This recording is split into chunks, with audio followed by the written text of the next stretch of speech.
Finger print వలె పశువుల చర్మం మీద కూడా గుర్తింపు నమోదు చేస్తున్నాం. దీని ఆధారంగా పశువుల బీమా ఇతర పథకాలు వర్తిస్తాయి. 2026-27 సంవత్సరంలో పశు సంవర్ధక శాఖకు 1121.26 కోట్ల రూపాయలు బడ్జెట్లో ప్రతిపాదిస్తున్నాం. మత్స్యశాఖ చేపల ఉత్పత్తిలో ఆంధ్రప్రదేశ్ 29% వాటాతో, సముద్ర ఉత్పత్తుల్లో ఎగుమతుల్లో 34% వాటాతో దేశంలోనే ప్రథమ స్థానంలో ఉంది. సుమారు 75% రొయ్యల ఉత్పత్తి మన రాష్ట్రం నుంచే జరుగుతుంది. 2025-26కు 66.62 లక్షల మెట్రిక్ టన్నులు లక్ష్యానికి గాను జనవరి 2026 నాటికే 53.25 లక్షల మెట్రిక్ టన్నుల ఉత్పత్తిని సాధించాం. 2025-26 సంవత్సరానికి మత్స్యరంగంలో 19% వృద్ధి సాధించగలిగామని అంచనా వేయడమైంది. 2026-27 సంవత్సరానికి 27% వృద్ధి రేటు సాధించాలని లక్ష్యంగా పెట్టుకున్నాం. జోన్ నాన్ జోన్ సంబంధం లేకుండా అర్హులైనటువంటి ఆక్వా రైతులకు యూనిట్కి ₹50 చొప్పున విద్యుత్తుని సరఫరా చేస్తున్నాం. 2025-26 సంవత్సరం డిసెంబర్ 2025-2026 వరకు ఆక్వాకల్చర్ రైతులకు విద్యుత్ సబ్సిడీగా 627 కోట్ల రూపాయలు ఖర్చు చేయబడింది. 2026-27 సంవత్సరానికి అవసరమైన సబ్సిడీ మొత్తం 1145 కోట్ల రూపాయలు అంచనా వేయబడింది. ప్రస్తుత సంవత్సరంలో ఇప్పటి వరకు 2705 కొత్త ఆక్వా కనెక్షన్లు కూడా ఇవ్వబడ్డాయి. సముద్ర మత్స్య అభివృద్ధి మత్స్యకారు సేవలో పథకం కింద వేట నిషేధ కాల భృతిని 10,000 రూపాయల నుంచి 20,000 రూపాయలకి పెంచి 1,21,433 కుటుంబాలకు 242.86 కోట్ల రూపాయలు విడుదల చేశాం. డీజిల్ సబ్సిడీగా 50 కోట్ల రూపాయలతో 21,574 పడవలకు లబ్ధి చేకూర్చబడుతుంది. భద్రత మరియు రక్షణ కోసం 4,274 పడవలకు ట్రాన్స్పౌండర్లు ఏర్పాటు చేసి 27,626 మత్స్యకారులకు రక్షణ కల్పించాం. పిఎంఎంఎస్వై కింద 823 పడవలను మరియు వలల యూనిట్లను సరఫరా చేశాం. జీవి వైద్యం పెంపు కోసం 22 కృత్రిమ రీఫుల్ని 7.7 కోట్ల రూపాయలతో ఏర్పాటు చేశాం. ఫేజ్ 2 కింద 162 కృత్రిమ రీఫ్ యూనిట్లకు 50.22 కోట్ల రూపాయలు మంజూరు చేయబడింది. అత్యంత లాభదాయకమైనటువంటి సముద్ర నాసు సాగుకు 7 పైలట్ ప్రాజెక్టులను ప్రారంభించి 1,440 మంది మహిళా ఎస్హెచ్జీలకు శిక్షణ ఇచ్చాం. భవిష్యత్తులో దీనికి పెద్ద ఎత్తున ప్రోత్సహిస్తున్నాం. ఆక్వాకల్చర్ అభివృద్ధి బాపట్ల జిల్లాలో 88.08 కోట్ల రూపాయలు 5 ఏళ్లలో ప్రాజెక్టును అమలు చేస్తున్నాం. 8 కింద 110 కోట్ల రూపాయలు 5 ఏళ్లలో ప్రాజెక్టును అమలు చేస్తున్నాం. మత్స్య అభివృద్ధి కింద 481.78 లక్షల చేప పిల్లలను 3,458 జలాశయాల్లో విడుదల చేయడంతో 2.17 లక్షల మత్స్యకారులకు లబ్ధి చేకూరింది. 102 పిఎఫ్సిఎస్లను ఎఫ్ఎఫ్పిఓలను తయారు చేశాం. 2026-27 ప్రతిపాదనలు చేప పిల్లల విడుదల, ఐస్ బాక్సులు, ఫిష్ సీడ్ ఫాముల నిర్వహణ, పడవల మరమ్మతులు, ఏరేటర్లు, కోల్డ్ స్టోరేజ్లు, చెరువుల ఆటోమేషన్ వంటి కార్యక్రమాలను ప్రతిపాదించాం. సిఎస్ఎస్, పిఎంఎంఎస్వై, హ్యాచరీలు, బయోప్లాక్ యూనిట్లు, ఐస్ ప్లాంట్లు, ఫీడ్ మిల్లులు, హార్బర్లు, ఫిషింగ్ ల్యాండ్ సెంటర్లు, కృత్రిమ లీఫ్లకు గాను 398 కోట్ల రూపాయలను ప్రతిపాదించాం. పిఎంఎంఎస్వై 2 కింద కొత్త బోట్లు, వలలు, ఇంజన్లు సరఫరా చేయడానికి చర్యలు తీసుకుంటున్నాం. 2026-27 సంవత్సరంలో మత్స్యరంగ అభివృద్ధికి 523.525 కోట్ల రూపాయలు ప్రతిపాదిస్తున్నాం. ఆచార్య ఎన్జీ రంగ విశ్వవిద్యాలయం వ్యవసాయ విశ్వవిద్యాలయంలో సాంప్రదాయ విద్య, మరియు పరిశోధనలో మార్పులను తీసుకొస్తూ క్లాస్ రూముల్లో అభ్యాసాన్ని తగ్గిస్తూ క్షేత్రస్థాయి అభ్యాసానికి ఎక్కువగా ప్రాధాన్యత ఇస్తున్నాం. అధిక దిగుబడి ఇచ్చే కొత్త వంగడాలను పరిశోధనలపై ప్రత్యేక దృష్టి సారిస్తున్నాం.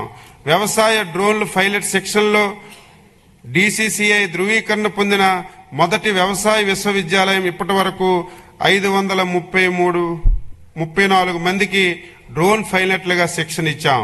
కుప్పం, బాపట్ల, పల్నాడు, విజయనగరంలో కొత్త కృషి విజ్ఞాన కేంద్రాలు ఏర్పాటుకు ప్రతిపాదనలు ICARకు పంపించాం. 2026-27లో ఆచార్య NG రంగా విశ్వవిద్యాలయం కోసం 504.11 కోట్ల రూపాయలు బడ్జెట్లో ప్రతిపాదించాం.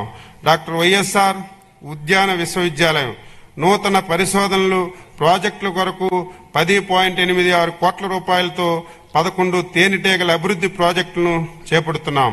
Araku coffee production and value addition కు, cocoa beans processing and chocolate making కు, వాల్యుయేషన్ ఆఫ్ బనానా సూడో స్ట్రై మొదలగు కార్యక్రమాలు చేస్తున్నాం.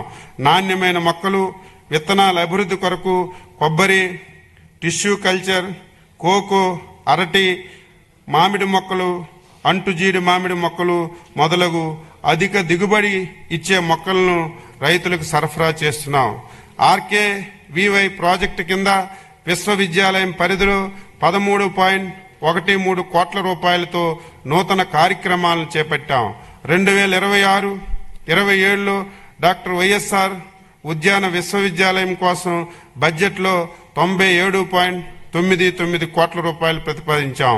శ్రీ వెంకటేశ్వర పశు వైద్య విశ్వవిద్యాలయం దేశంలో మొట్టమొదటిసారి పశు సంవర్ధక డిప్లొమా కోర్సును ఈ విశ్వవిద్యాలయంలో ప్రారంభించాం.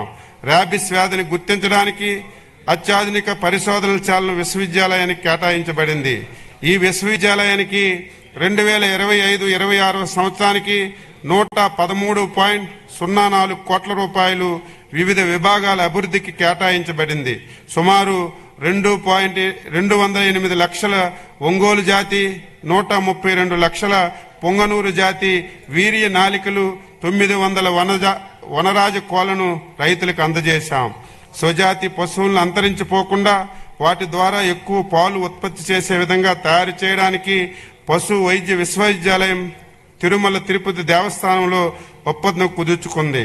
2026-27లో శ్రీ వెంకటేశ్వర పశు విశ్వవిద్యాలయం కోసం బడ్జెట్లో 163.01 కోట్లు ప్రతిపాదించాం.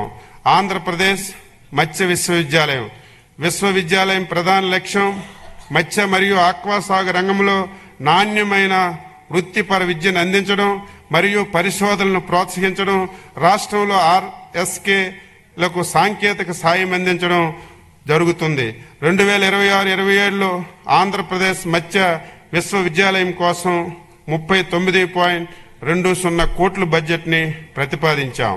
విద్యుత్తు ఆంధ్రప్రదేశ్ ఉచిత వ్యవసాయ విద్యుత్ పథకం రాష్ట్రంలో 22.5 లక్షల వ్యవసాయ పంపు సెట్లకు రోజుకు 9 గంటల పాటు నిరంతర పగటి విద్యుత్తును సరఫరా అందించబడుతుంది. ప్రస్తుత ఆర్థిక సంవత్సరంలో ఈ పథకానికి 13,241.17 కోట్ల రూపాయలు సబ్సిడీ జరిగింది. ఈ పథకం కింద గ్రామీణ ఉద్యాన నర్సరీలు, చెరకు రైతులకు కూడా ఉచిత విద్యుత్ అందించబడుతుంది. ప్రస్తుత ఆర్థిక సంవత్సరంలో ఇప్పటి వరకు 68,988 కొత్త వ్యవసాయ విద్యుత్ కనెక్షన్లు కూడా ఇవ్వడం జరిగింది. 2026-27లో విద్యుత్ సబ్సిడీ అవసరాలకు 13,722 కోట్ల రూపాయలు ప్రతిపాదించాం. అదేవిధంగా VBGRMG వ్యవసాయ రంగానికి ఉపాధి హామీ అనుసంధానం 2025-26 ఆర్థిక సంవత్సరంలో వ్యవసాయం మరియు అనుబంధ పనుల కోసం 2,783 కోట్ల రూపాయల వ్యయంతో 831 లక్షల మందికి పని దినాలు కల్పించాం. 2026-27 ఆర్థిక సంవత్సరానికి Viksit Bharat guarantee for Rozgar Ajeevika mission Grameen పథకం కింద వ్యవసాయం అనుబంధ పనులకు 500 కోట్ల రూపాయలు బడ్జెట్లో ప్రతిపాదిస్తున్నాం. NTR జర్సిరీ 2026-27లో ఎన్టీఆర్ జలసిరి కార్యక్రమం కోసం బోర్లను ఉచితంగా వేయడానికి, మోటార్లను ఉచితంగా పంపిణీ చేయడానికి ప్రణాళిక సిద్ధం చేశాం. నీటి వనరుల శాఖ రైతన్న మీకోసం కార్యక్రమంలో పంచసూత్రాల్లో మొదటిదైన నీటి భద్రతకు అధిక ప్రాధాన్యత ఇస్తూ అసంపూర్తిగా ఉన్న సాగునీటి పారుదల ప్రాజెక్టుల నిర్మాణం పూర్తి చేసి అవసరమైన చోట కాలువల పూడికతీతకు నీటి వనరుల శాఖ చర్యలు తీసుకుంటుంది. సాగు నీటిపారుదల ప్రాజెక్టుల నిర్వహణకు 2026-27లో 14,276.89 కోట్ల రూపాయలు ప్రతిపాదిస్తున్నాం. రాష్ట్ర ప్రభుత్వం తరపున వ్యవసాయం మరియు అనుబంధ శాఖల బడ్జెట్ 2026-27 సంవత్సరానికి గాను మొత్తం 53,752.12 కోట్లు ప్రతిపాదిస్తున్నాం. నేల, నీరు, రైతు ఈ మూడింటిని భద్రతే రాష్ట్ర భవిష్యత్తుగా మన మంచి ప్రభుత్వం భావిస్తుంది. ఇక ముందు కూడా ఇదే దీక్షతో కర్షకుల అభ్యున్నతికి కృషి చేస్తామని సభాముఖంగా మనవి చేస్తూ 2026-27 బడ్జెట్ను గౌరవ సభ ఆమోదం కోసం